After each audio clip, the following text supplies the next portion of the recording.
युद्ध के बाद 36 वर्षों तक युधिष्ठिर को हस्तिनापुर के सम्राट के रूप में ताज पहनाया गया।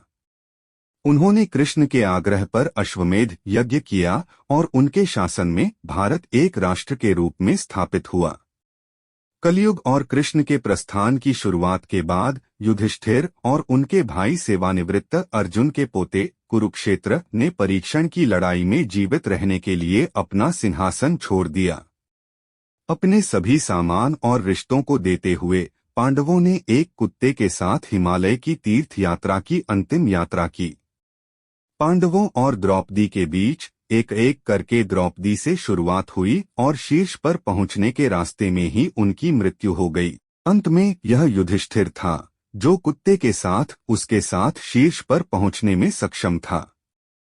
शीर्ष पर पहुंचने पर इंद्र ने उसे स्वर्ग में प्रवेश करने से पहले कुत्ते को छोड़ने के लिए कहा, लेकिन युधिष्ठिर ने ऐसा करने से इनकार कर दिया क्योंकि कुत्ते की असभ्य निष्ठा को एक कारण बताया।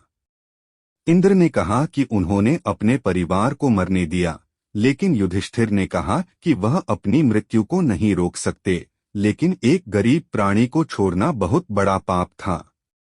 यह पता चला कि कुत्ता भेष में उनके दैविक पिता देवता धर्मराज थे। स्वर्ग पहुंचने पर युधिष्ठिर को उनके भाइयों या उनकी पत्नी द्रौपदी का पता नहीं चला। इसके बजाय उसने केवल दुर्योधन और उसके सहयोगियों को देखा। देवताओं ने उन्हें बताया कि उनके भाई नरका वैदिक नरक में से एक में थे, अपने पापों के लिए प्रायश्चित करते थे। युधिष्ठिर निष्ठा से अपने भाइयों से मिलने नरका गए, लेकिन गोर और रक्त की दृष्टि ने उन्हें भयभीत कर दिया। अपने प्यारे भाइयों और द्रौपदी की आवाज सुनकर उसे अपने दुख में उनके साथ रहने के लिए कहा। वह रह गया। युधिष्ठिर ने दिव्य सारथी को लौटने का आदेश दिया। वह अपने दुश्मनों के साथ स्वर्ग की तुलना में अच्छे लोगों के साथ नरक में रहना पसंद करता था।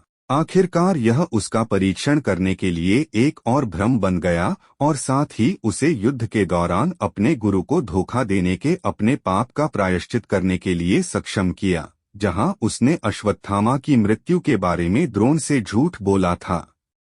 तत्पश्चात इंद्र और कृष्ण उसके सामने प्रकट हुए और उन्हें बताया कि उनके भाई कर्ण सहित पहले से ही स्वर्ग में थे, लेकिन उनके भाइयों और परिजनों के साथ साथ उनके दुश्मन भी वहां मौजूद थे।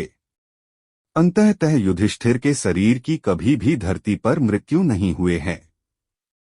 वो सिर्फ अकेले ही थे जो जीवित स्वर्ग पहुंचे थे।